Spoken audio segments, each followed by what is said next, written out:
Welcome to the Unpacking Creative Lives podcast. I am your host, Barney Preet, and to debut our podcast, we are starting with a handpan musician.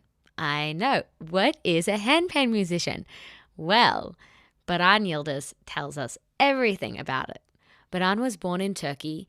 He fell in love with the handpan in 2016. He's a percussionist, and he's also a researcher and lecturer at the University of New South Wales. Among many things, we discuss what it means to live a whole-rounded musician's life. His current album, Interbeing, is available on Spotify, and he just released a song on his YouTube channel called Children of the Universe. All right, that's all from me. I hope you enjoy this conversation. Bye! Where's the name from? So the name has originally two sources. One is Persian, and that is the meaning of rain, the season of rain. And it also has source to Old Turkish language, and in that language it means the energy source. And apparently I have some friends that are from Iran in Australia, and they told me Baran is mainly used in their country for a woman's name, female name, apparently. So, but in our country, it's the other way around. And one more interesting thing, it is an animal name in Russia. Oh. So it means ram. And when I was in Russia and when I introduced myself as Baran, people just had a bit of a laugh. Yeah. That would have been a good laugh for them. Yeah. So your name has traveled. The name has traveled quite a bit. Yeah, that's right. You know, you mentioned that your name means rain, and it kind of made me think about your song Rain and Rainbows. I think they're two separate tracks, aren't they? But in your Phoenix Central Park performance, I was really curious to hear the tabla as well in there. So that's something that came up. And I'm wondering, is it the tabla that's in there or is it something else? Yes, that's a tabla. And I am by all means not a professional tabla player. I can just play the basics. And I had a friend here who is an amazing tabla player who plays in my band too. And he just taught me a few tricks. And I just played a simple version in the Rainbow song as a tabla accompaniment to the handpan. Yeah. It was incredible. And so did you play, Rain is in your album Interbeing, which is on Spotify. When I think about the tabla in there, I wonder there are other elements and other instruments in that track and even in the album. And I wonder, did you play all the instruments in the album? So I played all the instruments in the album, all percussive instruments and drums. There is a charango song, which is Full Moon, which is a very good friend of mine. Misha played that song. He's very into South American music. And there is a guitar song who my friend Nick played. And sorry, I forgot there are some flute track there. Another Nick this time from Byron Bay. He played, and I think that's the instruments other than the percussive handpans or piano or drums. And yeah. How would you describe what you do to other people? Yeah, music is a universal language, not even like international, or global. It's a universal language, and I'm trying to resonate frequencies that are dear to my heart, that kind of responds to my fundamental values, integrity and truth in this life. And people who are attuned to that pick it up, and it inspires them, it motivates them, and it brings some warmth. These are common feedback that I get. And as usual, some people are not in that frequency, and it's more relaxing music and more calming music. So those are the two sets of overall feedback that I get, and I assume it answers your question to an extent. Yeah, I mean, even when I was speaking to other people and talking about how excited I am to interview you, I would say, oh, I'm interviewing a handpan musician. And always the first question is, a what? And how do you describe a handpan to someone who has never seen it before? If I want to be quirky, I would go with a UFO first. If I want to be more quirky, I would say a singing wok that you can cook on. Because all these comments I got in my camping trips where some dear Aussie friends came like, mate, can we borrow your wok for our barbecue? Like, thank you. I'll say no to that. So, okay, a handpan instrument, we can describe it as a melodic percussive instrument to start with.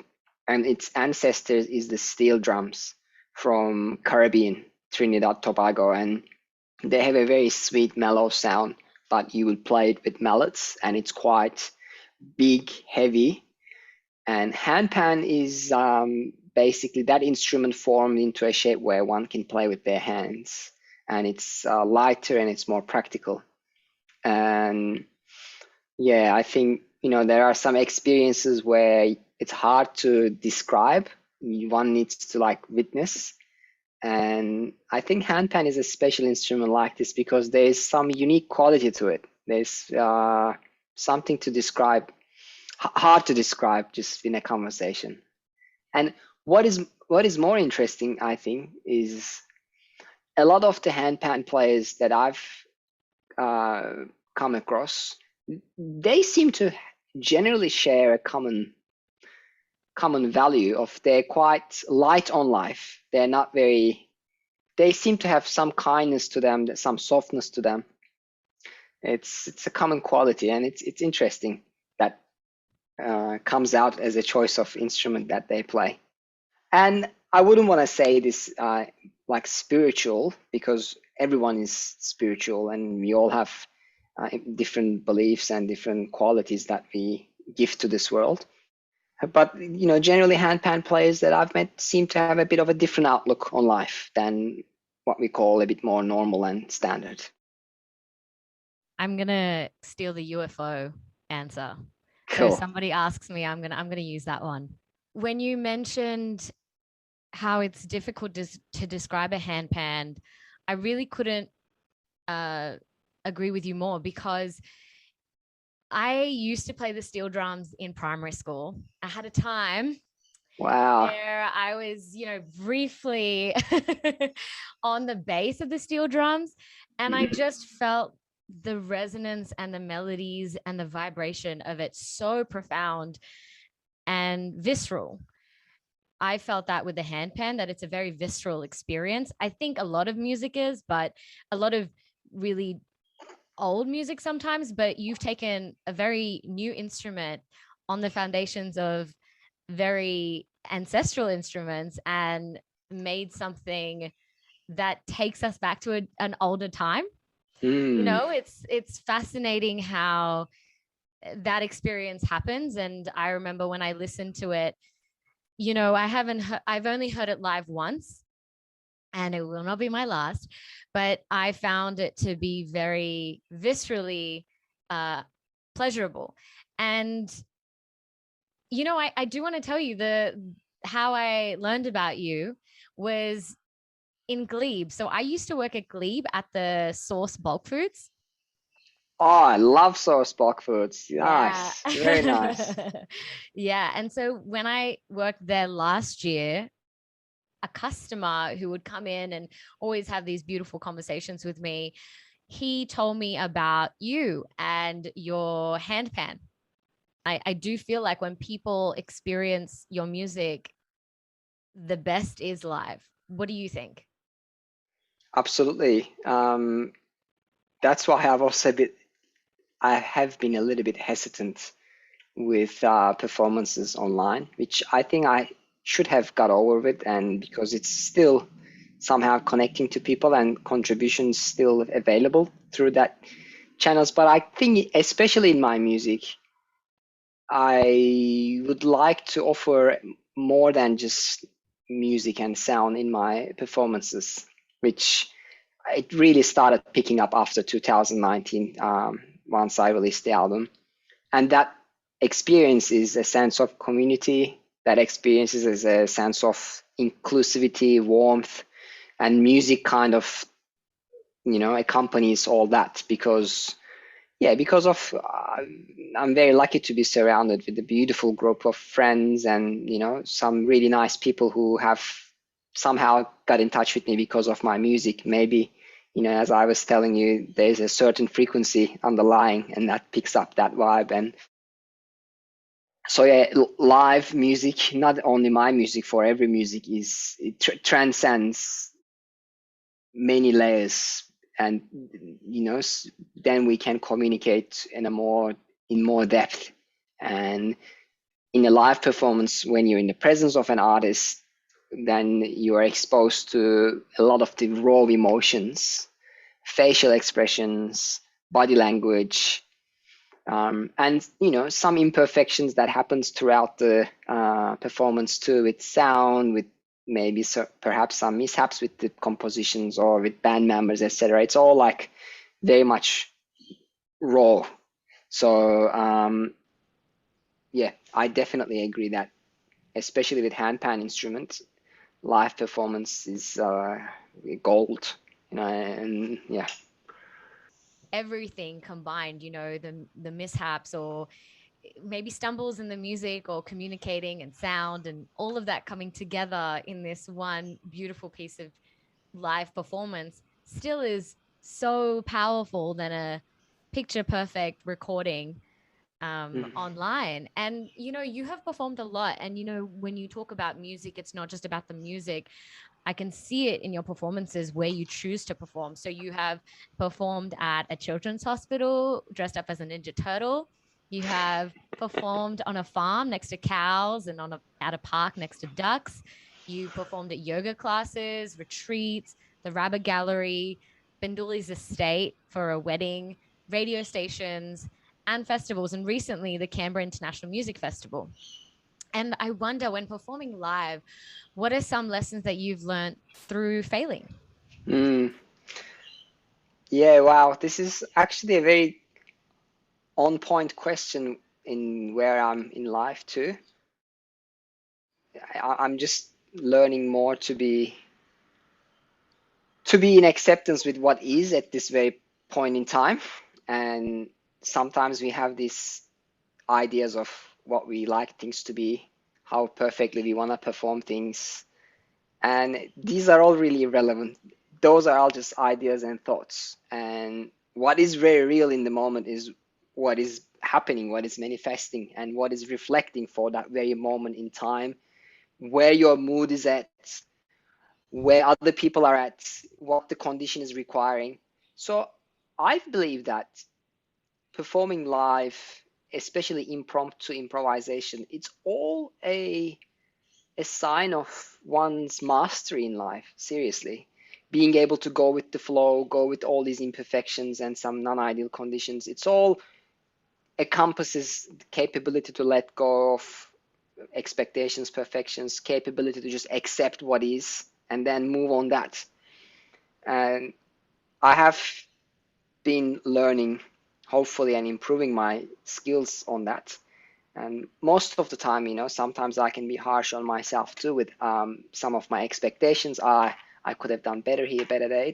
It's all irrelevant because it's all in, especially one musician's head, where which parts could be done better and worse. Essentially, the raw communication with audience at that very instant moment is what matters the most. So look, we have a we have a bit of a visitor here. Oh, Willow. hello. Who is this? It's Willow, my most loyal audience. Baran's number one fan has just entered the room and Yeah, crossed the camera. yeah, and he might come back. He's trying to hunt a fly or something. Yeah. But it's funny. It's look, we were talking about imperfections. There you go. And it has happened in few of the live performances or live recordings that I was doing at home. And I just, what do you do?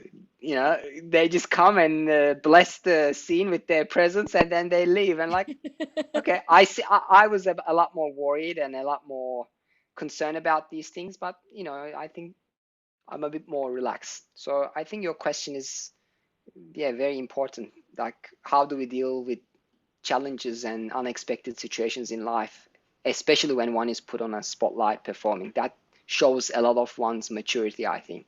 about a musician's maturity on how to deal with them and how to leverage whatever is available and utilize that rather than what could have been done. What does it take to get to that mastery level? I'm a student, like we all are, always learning. Mm-hmm. What is required? Well, experience is obviously important. When one is exposed to different environment of people, different venues, these things all accumulate over time and just shows you, okay, this is just another gig, another performance. It's not the end of the world. That's a Does an part of it. experience come to mind when you think about something that you've learnt from? Yeah, I mean, like generally, there are issues with sounds, and it just happens in right in the middle of maybe a part that you're really precious about, and you just really want calm and tranquil environment, and then all of a sudden, the sound somehow goes berserk due to the desk or the engineer or maybe the microphones, how they set up. And, you can really dwell on that, and that means you ruin the remaining of the performance, or you can just like, okay, sweet, no worries, let's go. Um, I think master is very related to one's everyday life, how acceptant we are of the conditions, how humble we are that in certain cases we don't have much control, and how can we really go along with them rather than resisting them or questioning them. And that brings another opinion of mine. For me, the ideal musicians are not the ones that plays their instruments perfectly. They're really inspiring and they're really admirable, and I learn a lot from following instrumentalists. But for me, a good musician is a person who also lives an ethical and aspirable life with all fronts. The way they relate to the world, to the people, to the community, to the work they do. So it's a whole rounded game, and music is just a representation of that. I wonder, your intention in 2019 was, less talk, more walk. What is your intention for 2021? A lot's happened since 2019. I mean, we're living in a different Yeah, I'm not world sure if right you know. now. Yeah. Yeah. I don't know you guys in Canberra, but we're in Sydney, we're living in a different world. And yeah, that just brought a lot of things in our society, a lot of issues, a lot of problems, a lot of trauma that it's in some way, I may very well be wrong in this, but in society we like to present good examples, which is understandable. We like to present some inspiring people doing their aspiring work and this and that, and that's amazing. But our societies, our lives is far from perfect, and when always there is an image of how to be and example models, it sometimes can set a bit of a stress on people, and you might think, why, what, like, these all seem very good from outside. Is it only my life that I'm struggling, that I have challenges with many facets, call it family, relationships, personal challenges, like, and for me anyway, like, I sometimes find myself in questioning whether I'm prone to a lot more, I'm more vulnerable, maybe I'm dealing with more stress, and these are definitely not true. When you look even into the people who are being placed on these different channels, and they all have their problems, they all have their challenges, and we all have our imperfections. So maybe what I'm calling out for 2021 is a bit more honesty and transparency. And here's an example. We're dealing with COVID, and a lot of people have had a lot of collateral damage from this isolation process, and it's challenging, and some of us are lucky, some of us are unlucky, like having family members, relationship partners nearby, friends nearby, and some don't.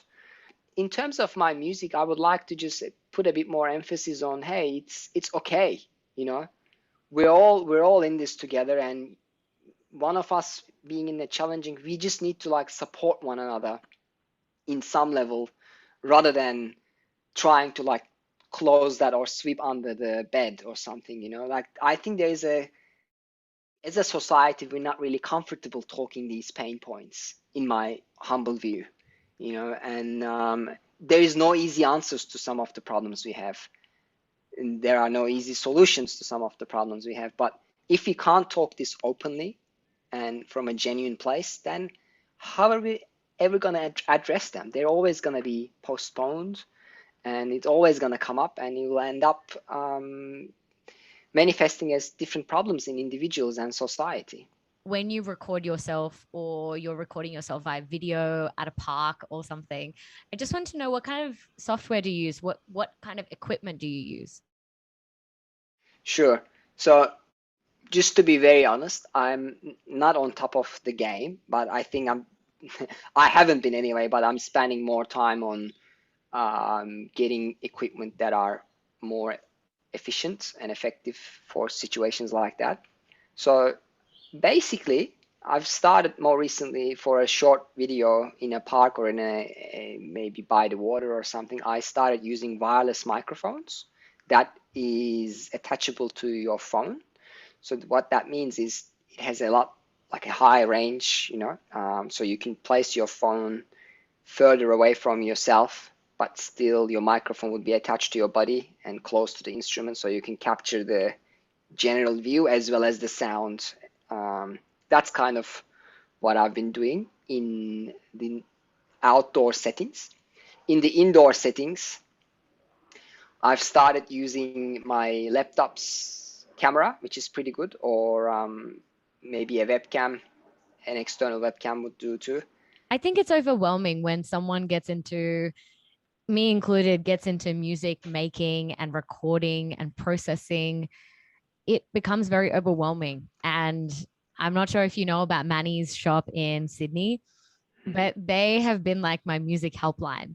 I call them and I say, this is happening to my audio interface. What is the issue? Or my my microphone is doing this today. What is the problem? And I think it can be very overwhelming for people who are just starting out and getting familiar with equipment. But I think what your music shows is that it doesn't matter what kind of equipment you have, it transcends, and it's about the content and it's about what you put out. For example, you were talking about how you're trying not to overthink recording, doing online stuff.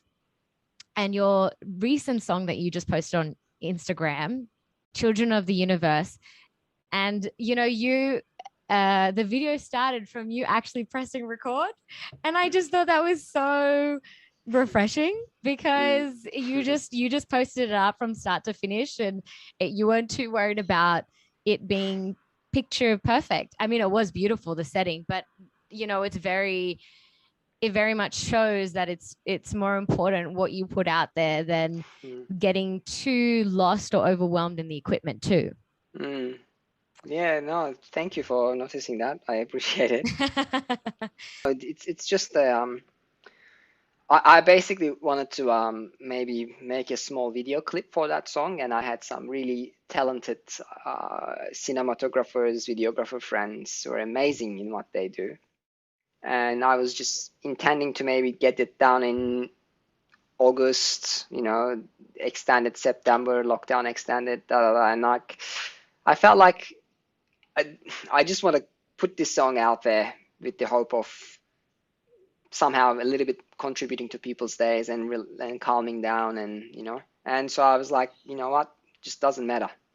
These times just require that rawness and authenticity, I think. And as you said, I was happy that recording on the instant, and I just put it there. I mean, don't get me wrong, I arranged the microphones and I wanted to get as decent sound as possible out of it, but the video was as simple as it could be, as you pointed out. One video that you had on Instagram, and it was you were playing different instruments, and you were saying it is amazing how practicing other instruments work on different levels to strengthen each other. And you said eventually it ties together. And now I remember you were playing the piano because you hadn't played it in a long time. And I wonder, how do you learn so many instruments? Okay, that's an interesting question. So I need to be honest here. I think I play most instruments on a very percussive way, because that's the thing that I train myself at. I practice every day, exploring different rhythms, independence within rhythms. And so here's an answer to your question in a visually, like as the most simple, maybe when we play the drum as something like a djembe or an African drum or a, the simplest thing starts with the hands, how to coordinate them, how fast, in which order, which timing. That's one thing, and that's mapped in the brain. And then you maybe use, if you're a drummer, your feet as well along with that, which is great. And then when you further delve into the percussive world, you can start using your fingers, a bit more dexterity, and so then you can apply that to piano. So as soon as you have a strong rhythm, which I believe I've established that in my musical training, and a good knowledge of rhythm, then it comes to the melody part, and that ties in with my previous classical music piano training, thanks to my parents that forced me in an early age, which I did not understand the value of it at the time, but now I see how valuable it is. But I also just took some online courses from various platforms, music theory. So once you have a strong rhythm and understanding of the timing, etc., and you have a bit of understanding of the music theory, such as myself, then you can execute it in different instruments. It's just the way your hands coordinate or play differently. Like the underlying principle is the same, and you do then just need to do the same method or same kind of the fundamental layer on a different way. So if you play piano, the way your fingers work. If you play handpan, certain fingers and more wrist. If you play the drum, just this. If you play kalimba, just your thumbs. And this is an interesting topic. Every instrument has strengths and weaknesses compared to the others. And that's where I think a wise musician knows how to express a certain idea on an instrument in the best way. Because if you really try to play handpan as a pianist, you'll have limitations just because of the distance between different notes, right? In piano, they're all side by side, and so it takes maybe 1 millisecond to be able to jump from one another. But on a handpan, you're doing like this much distance. So what does that mean? Then if you want to be that fast, you only have the notes that are adjacent to one another. And what does that mean? Okay, you have a bit more limitation, but still you can make it as much exciting as possible. So for me, being able to play different instruments, just the principle is to have a good rhythm, good timing, good understanding of percussion, and then have a bit of rhythmical skill. Then train on my execution part, which takes time, but it's not as easy. It's not as hard as the first two steps. From your songs in Interbeing, there are no lyrics in the song, but do you hear lyrics in your song? Yes, I actually sing to myself and to some friends who are around sometimes when I'm playing the handpan. I'm not a singer by any means, and I don't have a training in using my voice, but I think it's the strongest, most influential instrument that's ever there, a human voice. Just has different qualities, but it really transcends. I would like to incorporate more lyrics, more singing into a potential second album that I have been contemplating upon. And it may involve my own voice in certain parts, but I'm also very keen to collaborate with some beautiful singers that can take things into next level in terms of both instrumentalism as well as some lyrics. At the moment, you're writing music, and I wonder, how does a song come to you? So it's not a linear process, and also it changes from time to time, from song to song. For me, some songs, some melodies come very spontaneously, very effortlessly, And generally those are the ones that really touch people's hearts the most. And I also have a lot more enjoyment from out of them. But this doesn't happen all the time. And depending on where you're in life, how busy your intellect is, how challenging your current situation, or how, there are always opportunities and challenges in life. But yeah, so it's interesting. Those sorts of very natural flowing melodies come generally when I can process a challenging situation in life in the most high integrity and ethical way. And there's like learnings from that process. And that's generally an interpretation of that challenge, of that growth, and of that very humanness.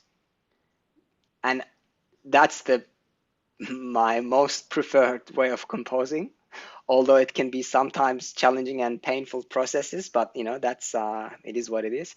And in some other times I have some playful, cheeky, intellectual ideas that I would like to interpret on a handpan. In those instances, generally I record short sections that comes in different times during the week or the month, and then I listen to them regularly, try to piece them. And so that's a bit more effortful process, yet still it produces in my opinion, sensible and decent music. And that takes more time, but that also teaches me a lot as well in many different ways when I try to compose something to match different ideas. I really would recommend to fellow musicians out there or people who are trying to improve their skills to record themselves as often as possible, because of two reasons. First is you get a bit more objective reflection of how your music is. When you're playing in the moment, generally we can't be very objective, and we're also very much consumed by the intellectual process that's happening, or we're occupied by that. When you go back and listen, then you see the greatness of your music, and then you see, I see, maybe I'm speeding up here, maybe the emotions are not coming as clearly as possible here, maybe the notes could be more clear or different. So these can come all when we re-listen to the music. And the second thing is, most of the time we forget something that we played perhaps last week that we really liked, unless it's recorded. And sometimes it's hard to remember them, so it really helps us to then go back to those ideas and create a beautiful piece of music to use those small pieces that's recorded. I think it takes so much courage to record and listen back to yourself, whether it's a voice or an instrument, because you really have to think objectively, like you said, and judge yourself objectively and not take it personally. And I think to separate that to something that's so intimately yours is really challenging. And it makes me think about the idea of a song versus finishing a song. What is the difference to you in just starting with an idea and actually sculpting it and finishing it? Well, the idea is very raw, very unprocessed, and there's infinite amount of possibilities that idea can lead to different directions. And that's a very magical process. And I think there's an important element there that I'm noticing more and more when I listen to the tracks and then reflect on where I'm at with life. The times where I'm really thinking heavily with my brain, let's say, they tend to converge towards a direction from the idea. So and in some other times they may, converge to different directions, a bit more perhaps easier intellectually and more perhaps emotional in some sense. So the idea sprouts and then it can grow into any direction, really depending on where one's at with life. And that's a really, really magical point. And sometimes I even try not to play around with that idea if I'm not feeling in the right headspace. Because basically, if I spend more time on that idea, let's say I'm not in the right headspace, and there is no right or wrong, but not say optimal, let's say.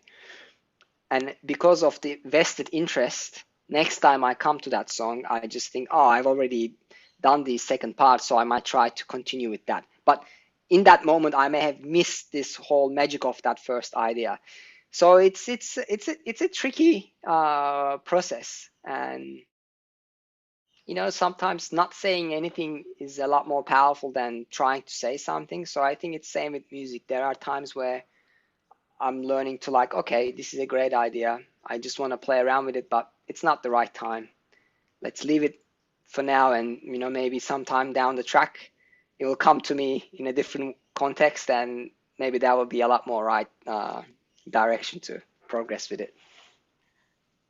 Back to your Phoenix Central Park performance, because I thought that was a very fascinating video and performance. And I really had questions about some of your songs. For example, let's start with the beginning. Before you even started playing, you waited, you were still for a solid 3 to 4 seconds. Why is that important? That's a part of my daily meditation practice. And the reason for that is I remind myself, what is my intention with playing music? Why I'm there in the first place? What is my most hearty, authentic intention? That can be easily overlooked when you're in a setting where there are other people, you're in the spotlight, you can get stressed, you can get pressured. And generally, before I play, I remind myself that this music is not even mine. I'm just a vehicle for that to come out. And so I can't take ownership of, the whole thing at all, let alone anything. And so what does that mean? I'm just here for that facilitation role.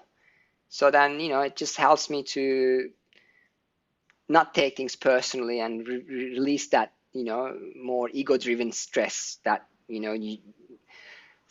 don't know where does this come from, but, we have that tendency to be seen as like, oh, look at this guy, look at this woman, whoa, like our society kind of pushes there. Look at this most popular music that are listened billions of times. They're all in mainstream media, infused with a lot of wealth and other values that I don't really align with.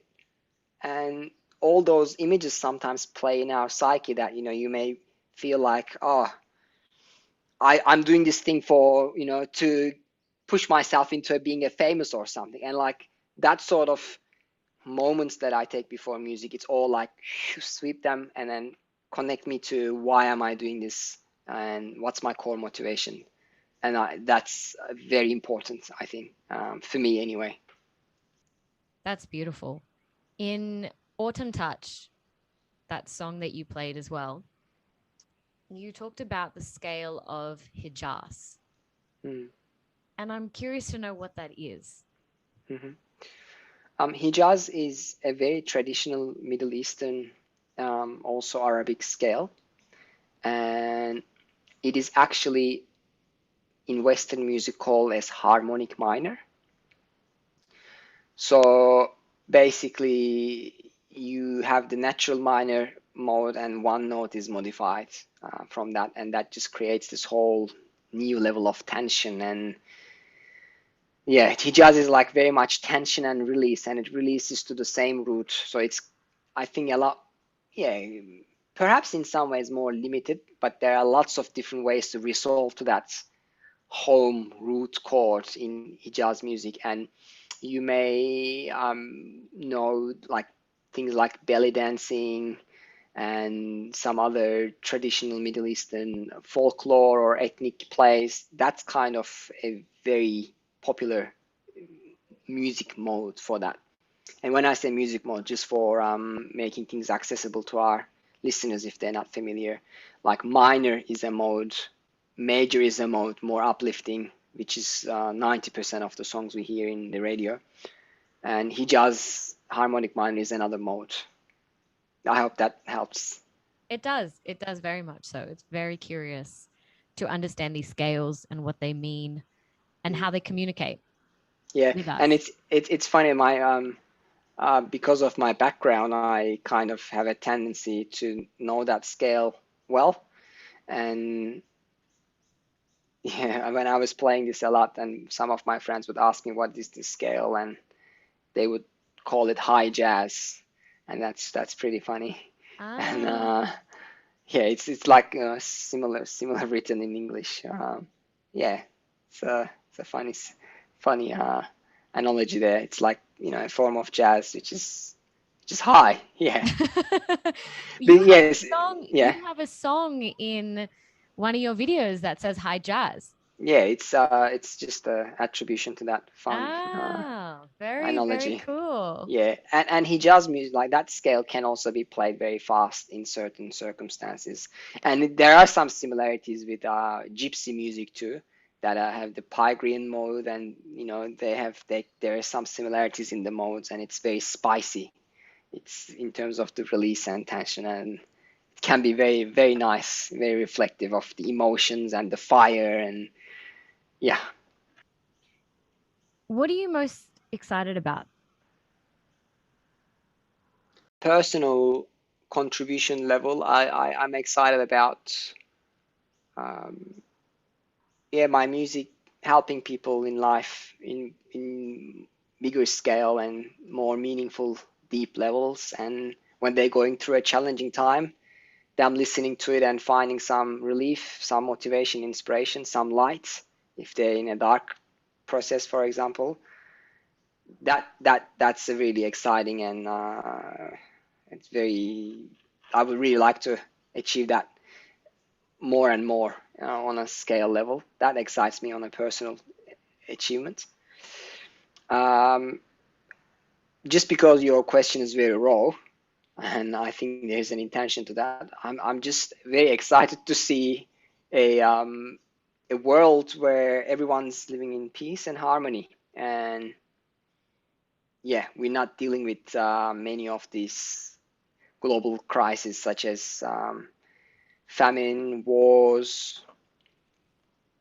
Obviously, the pandemic is inevitable, but there are so many different ways to live in more peace and harmony. And I believe that if we can't achieve that goal on a global scale, then that's not a true peace in any country. Although we're quite privileged living in Australia, if there is something happening like what's going on in Afghanistan at the moment, or in Middle East region in general, and if it's still there on the same planet, then it just doesn't feel right. And somehow on a collective level, I believe we're all being affected from that global events. And one more thing to add to that, I think what is more imminent and challenging and pressing issue is the global climate crisis. And I'm really excited to see us getting our act together and really having the right decisions moving forward for future generations to save our species, basically, because the planet is fine.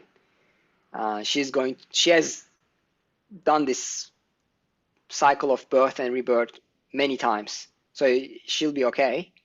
And but us as humans have capability to create beautiful things, to love, to care, to collaborate, to have a beautiful society. And so if you want to save our species, I'm excited to see the actions more strong and more tangible. Thank you so much for coming on the Unpacking Creative Lives podcast. I appreciate it so much. My pleasure, Banipreet. Thank you for all your questions and all your inquisitive conversations. I really enjoyed having this chat with you. Thank you. Well, what did you think? I hope you enjoyed the episode. Leave a comment, let me know your thoughts. I would love to hear what your favorite parts were from the episode. Really, truly, I could talk about this forever. Let me know on my YouTube channel or on Instagram at I am Bani Preet. Okay, bye for now.